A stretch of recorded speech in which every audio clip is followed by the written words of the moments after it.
Welcome back to Inhale the Trail. Today, my buddies and I are taking my pops out for his first ride in 10 years. If you missed my last video, it was pretty dope. I've been wanting to get riding with my pops like we used to back in the day, but his bike needed a little work. On top of the normal things like upgrading the tires and air filter, I surprised him with a dope-ass graphics kit and a custom seat cover. Now that she's looking so fresh and so clean, let's go get her dirty. We've been spending a lot of time up in Tahua State Forest, and I thought that would be a good place to get my dad's feet wet. Now, my pops hasn't been riding in about 10 years, and well, he's going to be rusty. And I definitely know how that feels, because I just started riding this year, after being off for 10 years myself. Although, I did hop on a bike a handful of times, and my dad has not. In addition to that, he's 10 years older than the last time he rode. Reflexes, stamina, hair growth are all things that have slowed down. I'm not saying 64-year-olds are too old to go out and ride. And I give mad props to my pops for having big enough balls to get out here and ride. The risks are a lot higher. The healing process? Yeah, it's just not as fast as it used to be. Aches and pains pretty much never go away. Pops is looking really comfortable out there. He's flowing through this trail nicely, and he's definitely not scared of that water. Fatigue has not yet set in, but trust me, it will. And once we take this double track away from him and head to Tommy Trail, that single track provides a lot less room for air, which will result in blood loss. Want wet feet? Yep, definitely come here. Got puddles? Yep, it does. And the whole week leading up to this, it put down some water. He's definitely not worried about getting a little drifty. Looking pretty darn confident going in and out of these corners. This is where he turns his bike into a jet ski. Abracadabra, mother trucker. He's straight getting it. I could definitely tell my dad's a lot more at home on a dirt bike than he is on a mountain bike. Oh, this is so freaking awesome.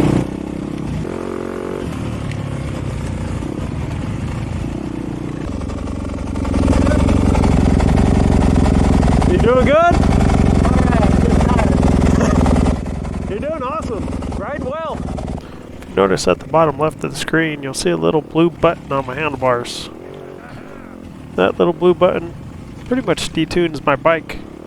Allows it to be quite a bit more manageable on the trails.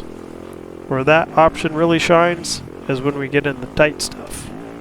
Now, my dad doesn't have that option. How you doing, Pops? Good. Good. How's the bike doing? Bike's doing better than I am. Okay.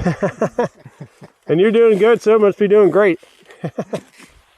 Not only does my dad not have that fancy button, but he also has a lot more power.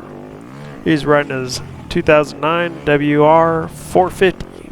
When you get the tight stuff, you don't really need all that power.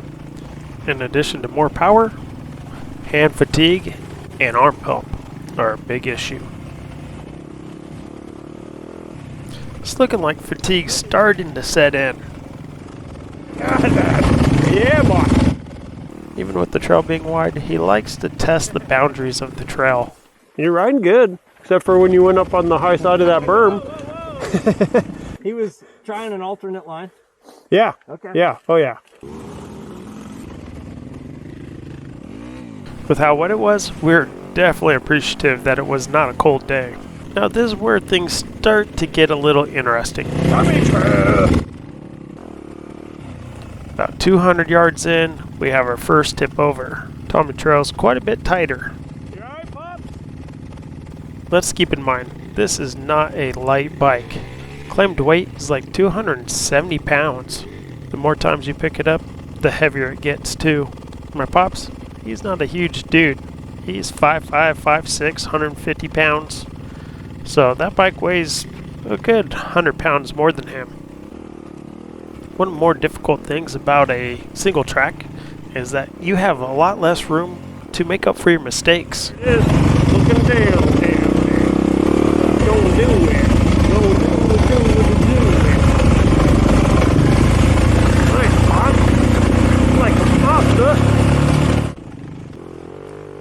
Anytime I got a hill climb coming up, I like to add a little bit more distance between me and the rider in front of me, just in case I need to make just like right here.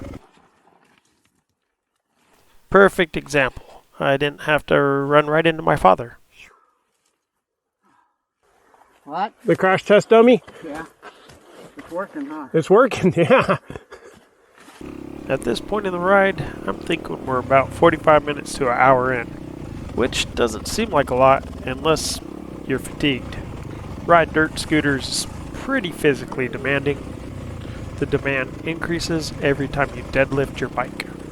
If fatigue sets in, feel free to find a tree to rest against. Take a break if you need it, Pops. There's no need in killing yourself. It's not a race. So far, how you feeling about it? I'm fine. I'm just out of Out of shape?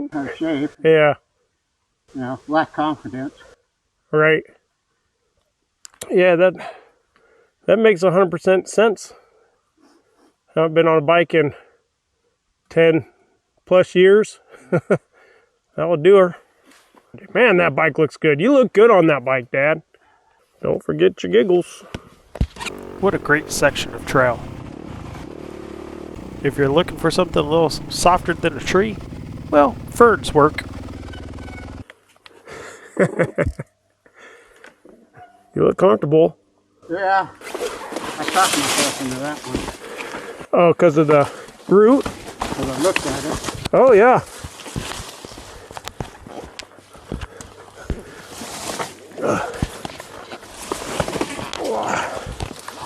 Got blood on it now. Got blood on it. Where'd you bleeding at? Through your glove? I think so. I smacked that tree back there pretty damn hard. Oh, shit. Oh, damn. We need to raise these up. I almost did it for you. Yeah. Thinking they need to be up a little bit more. These? Yeah. I have a first aid kit in my truck. Oh, fuck. That's bleeding pretty good. Yeah, no shit. All over your giggles and everything.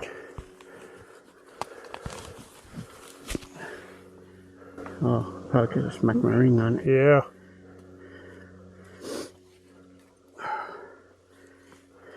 That could do it. Yeah.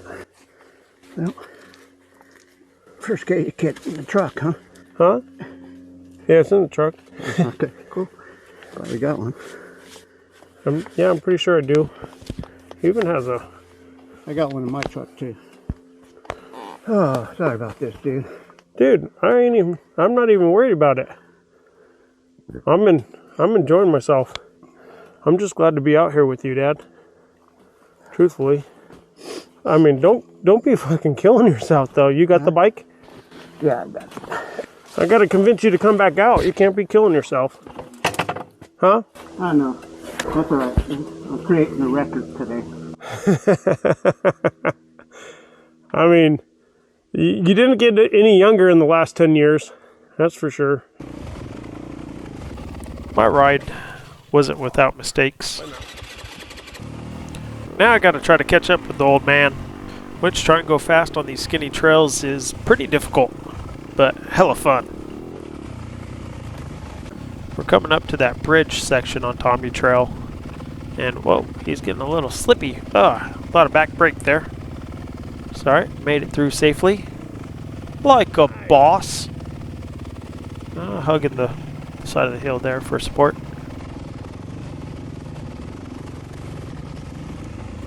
That route did a good job throwing him off course. Slippy route. Glad he didn't fall in there and get all wet. I think we're a little bit more than halfway through this trail. Yeah, boys. My dad decided to start bleeding. Oh no! Yep. That takes few naps back there. We don't have to dabble with the long-term insurance or short-term insurance. Not yet. Looks like it might be time to dabble with that short-term insurance. You can definitely tell it's taking a lot more energy for him to get up. You got this, Pops.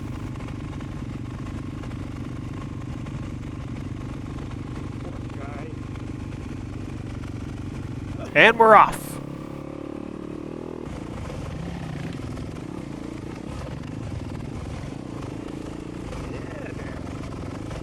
It's about to get spicy. Got a little hucklebuckle. Filled up the boot with some water. I'm just glad the bike went down and not my pops. But that's still a 271-pound deadlift. Wet tires and roots make things very difficult. Then you put those roots sideways. Yeah, it's tough. Really trying to up my game. I'll take this rock line.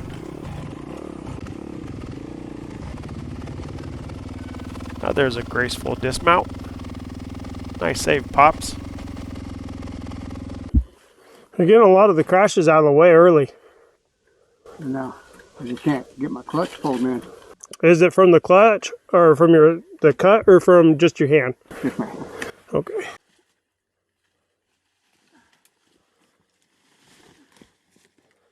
Well, at least you're strong enough to manhandle the bike still.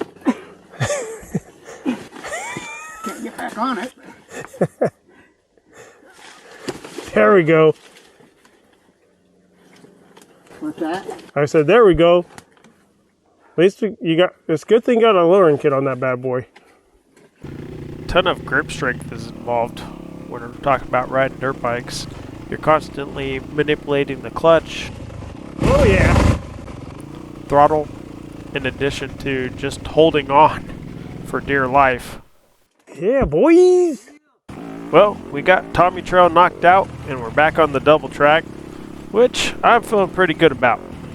Let my pops build up a little bit more confidence and give his clutch hand a little bit of a break. If you notice when my dad's riding, when he's standing up, he rides a lot better than when he sits down. But standing up can be a lot more tiring if you don't have your dirt bike legs under you. So the camera I'm using today is an Insta360 camera, and I'm really liking it. Check out this cool little technique. Bam! This Insta360 camera has a little bit of a learning curve for the editing process, but nothing I can't get used to. One thing I really like about it is that you just put it on you and hit record. Don't have to find that super special angle just to get the right shot. There's been so many times where I've set up a GoPro, went and did a couple laps, come back, and the video is just garbage. Staring at the handlebars the whole time, can't see anybody in front of you, can't even see the trail. You don't even have to worry about that with this camera. It gets 360 degrees. You probably noticed down in the bottom left-hand corner, I got miles per hour there. In addition to miles per hour, we could add the track, elevation, slope, and a few other things. Overall today, I felt like my dad did a great job riding. We took him on some hard trails, and he had a great attitude about it. The most important thing, I got to do one of the things I love most with one of the people that I love the most. Please like and subscribe, and remember, pre-ride, re-ride, free ride. Get out there and ride your bike. Hot damn hell yeah.